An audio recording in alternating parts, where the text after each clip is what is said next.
Now, maybe I'm overthinking this, but I think the football world is looking for the next Ballon d'Or winner in the completely wrong place. Every year we do the same thing. We look at the biggest transfer, the most viral highlights, the player with the loudest hype. And every year we convince ourselves that the football next king is already obvious. But history says something different. Some of the greatest players to ever win the Ballon d'Or weren't even obvious choices years before they won it. So maybe the next Ballon d'Or winner isn't the player everyone keeps talking about. Maybe it's the player no one's paying enough attention to. And I think football keeps making that exact same mistake. When fans try to predict the next Ballon d'Or winner, they usually look at one thing: talent. But talent has never been enough. Football history is filled with players who were unbelievably gifted, yet never became the best in the world. Because talent gets you noticed, but adaptation makes you legendary. Think about it for a second. Football changes constantly. Managers changes, system changes, even teammates change. If your game never evolves, eventually football catches up to you. And maybe I'm wrong, but I think adaptability is the single most underrated quality in football. Not skills, not pace,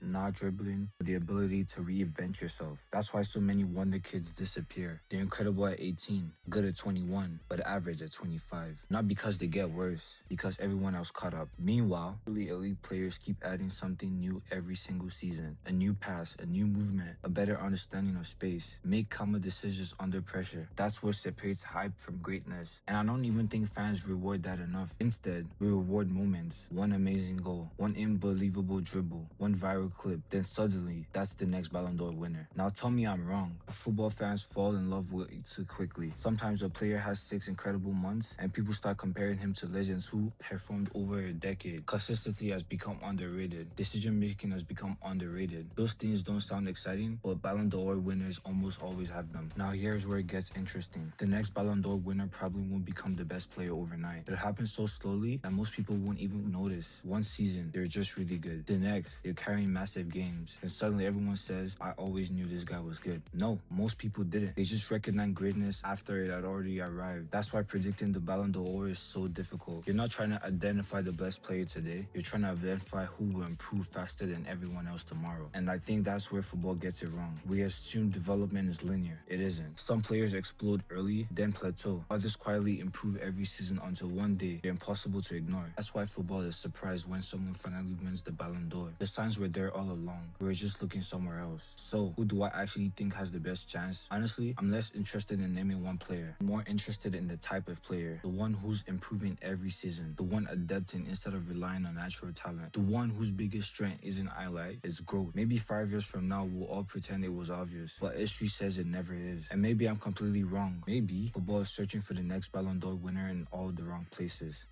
And if that's true, the future king of football might already be here. We're just not looking at him yet.